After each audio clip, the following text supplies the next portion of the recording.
Hello, Brick Sculptors, and welcome to Brick Sculpt. This is Chris, and we are back for round 3. We have our 4 competitors here, the finger joint, the ratchet joint, the bar and clip, and the ball and socket, and we are ready to go at it again. If you haven't watched part 1 and 2, I'm going to link it here, as well as at the end of the video. I highly recommend you watch those first, because this video is not going to make a whole lot of sense if you don't. And I want to discuss why we're on round 3 here. When I made the first video for this series, I never intended to have a series. But the beauty of this channel is that you guys have forced me to. With all your amazing comments and amazing input, I keep having to add to this, which is awesome, because that's what I love to do. That means I'm learning. You're adding criteria that I never even thought about, and really pushing these pieces further than I thought we would be. So kudos to you guys. Now, before I get started on round 3 here, I do want to cover something really quick here with our scorecard. So this is our scorecard from the last video, and a comment I got frequently was that you don't like my grading scale. For example, on range of motion, when I had a tie for first place, I'd give them both 3 points, and then I would skip over second and give 1 point to third, meaning that both of these would get the prize for first place. Second place prize doesn't go to either of them. Third place prize goes here, and then fourth. You guys didn't seem to like that. So what I'm going to do is I'm going to change it. I'm going to take both places that were tied. I'm going to add the points together and divide it by 2. So for example, on this one here we have a tie between finger joint and bar and clip.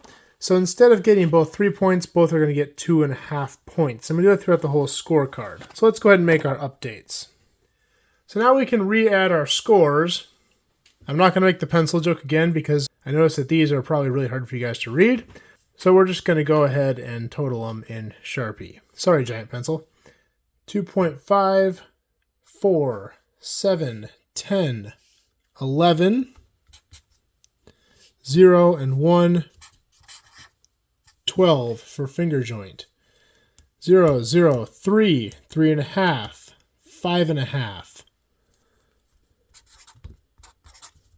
8.5, 10.5, 2.5, 4, 6, 6.5, 7.5, 10.5,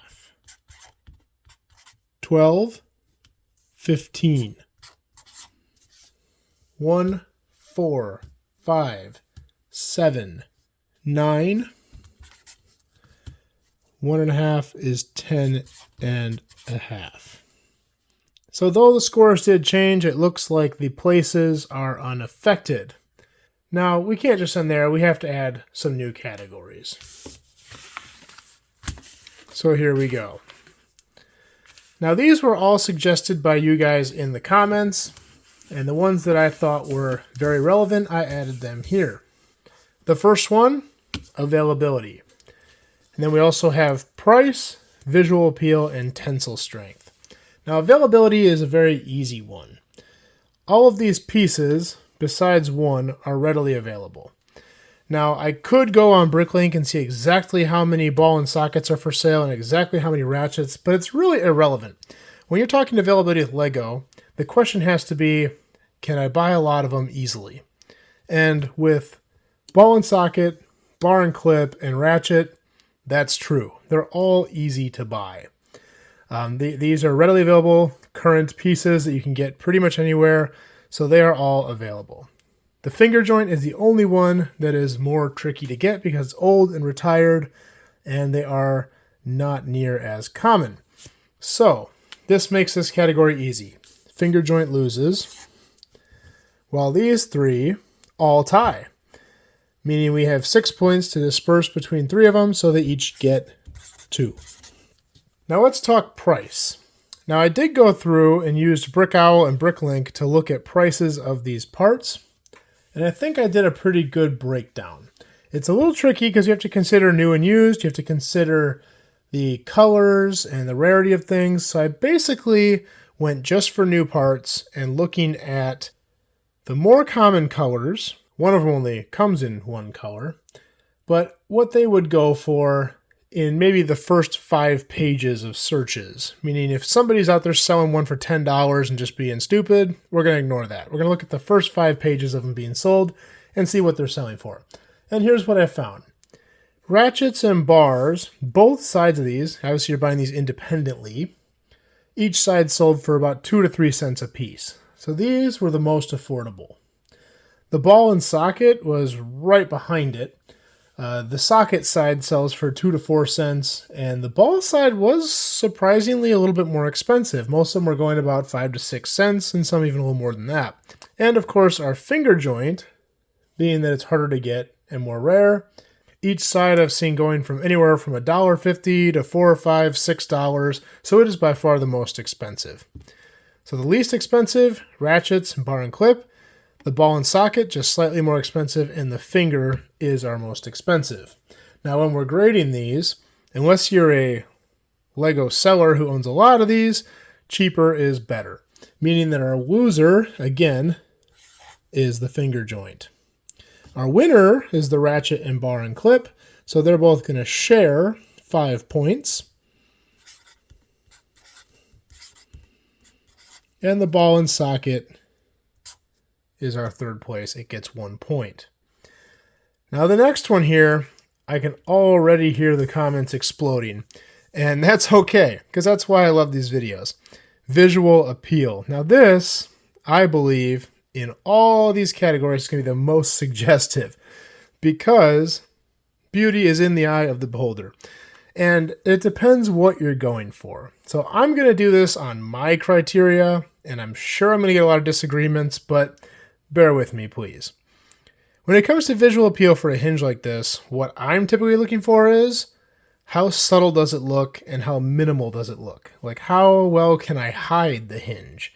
Now, if you're building mechs, robots, and spaceships, you might want these big, heavy industrial hinge look pieces.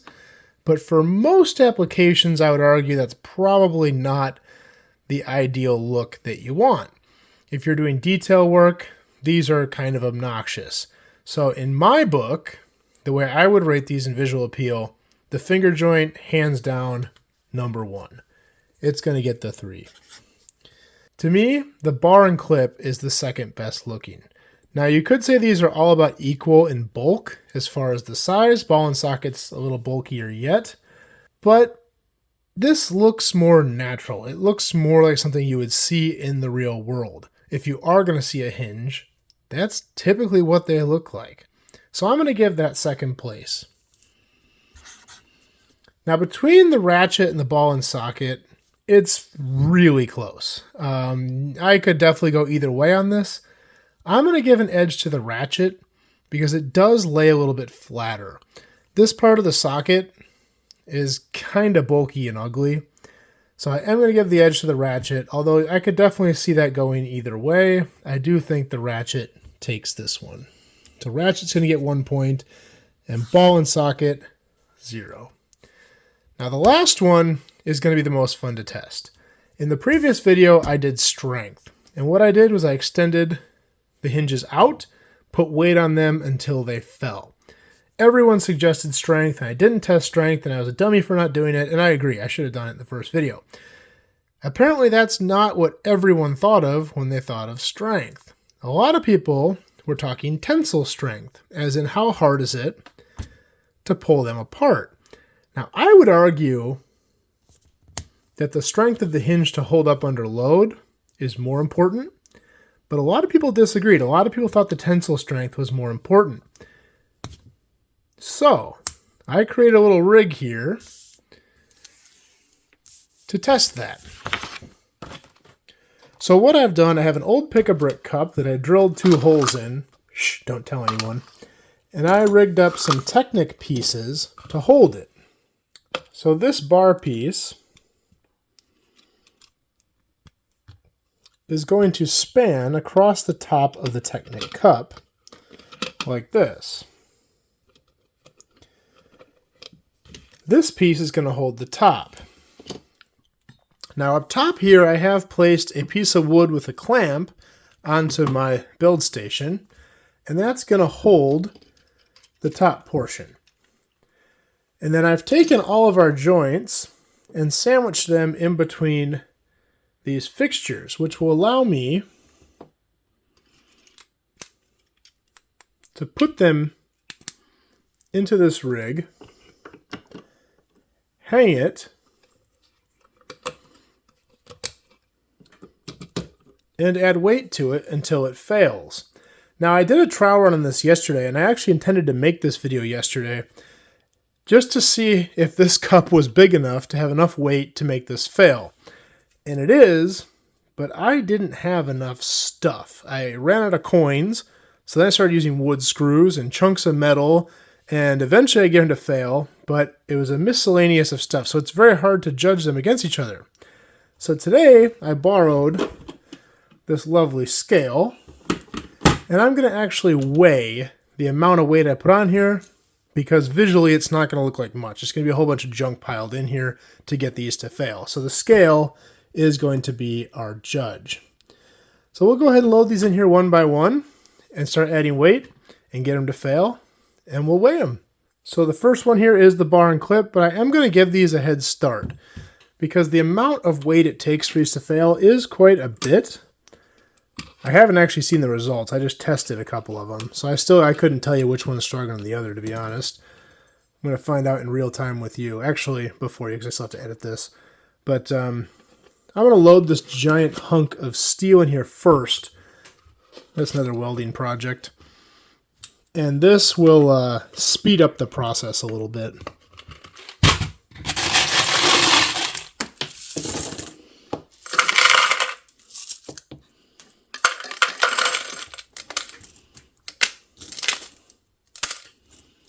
It looks like it's getting pretty close here.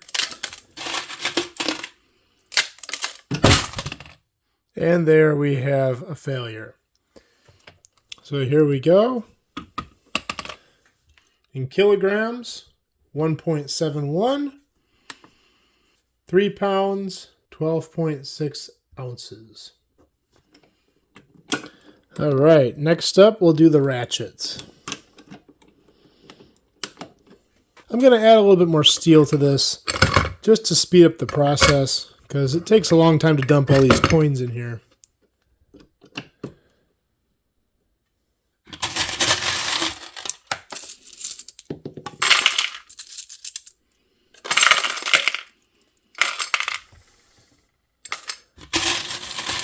I predict that the ratchet and the socket will be the strongest, but that was actually pretty surprising for the bar and clip.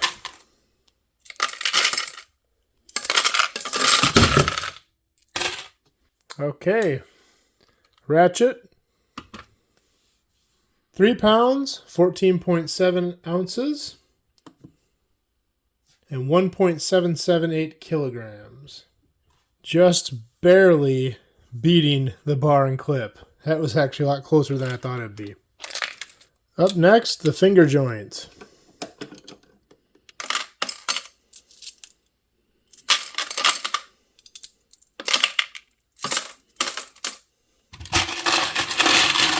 Finger joint is surprisingly strong in a tensile pull like this. It's much stronger than it is when you bend it.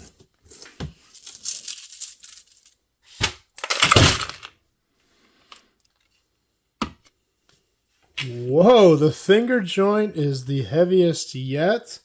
2.034 kilograms, 4 pounds, 8 ounces.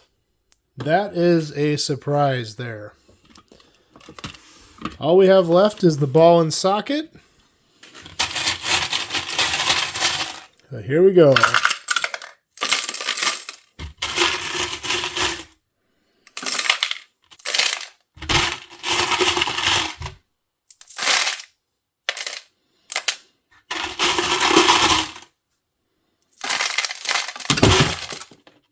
All right, let's weigh it. And we have a winner. Ball and socket, 5 pounds, 4 ounces, 2.39 kilograms. So that is by far our winner. And the finger joint definitely did not disappoint. Coming in second, that was a big upset over the ratchet and the bar and clip. So let's go ahead and total our results. So here we go for tensile strength. First place, ball and socket, 5 pounds 4 ounces, 2.39 kilograms. 3 points. Second place, finger joint, 4.8 ounces, 2.03 kilograms. 2 points. In third place, we have the ratchet, just barely beating bar and clip. 3 pounds 14 ounces, 1.77 kilograms. And last place, bar and clip, 3 pounds 12 ounces, 1.71 kilograms. So time for our new total. 12, 15, 17. For finger joint, 10.5, 12.5, 15, 16, 17 for ratchet, 15, 17, 19.5, 21.5 for bar and clip, 10.5, 12.5, 13.5, 16.5 for ball and socket. Well, what a race it's been. And this has been a lot of fun. And I hope that you guys realize the point of these videos is not to declare an ultimate winner. The point of these videos is to show the versatility of these pieces and how they all have their strengths, they all have their weaknesses, and they're all winners. What a positive, lovely message at the end. Well, anyway, thank you to everyone who contributed. Thank you to all the views, the likes, the comments, the subscribes. This has been a lot of fun. This likely will be the last video in this series of hinges, but who knows? Maybe you'll have more ideas. So that's all I got for this time. I hope you guys liked this video. If you like this video, please like and subscribe. I'm going to do more just like this in the future, and we will see you next time.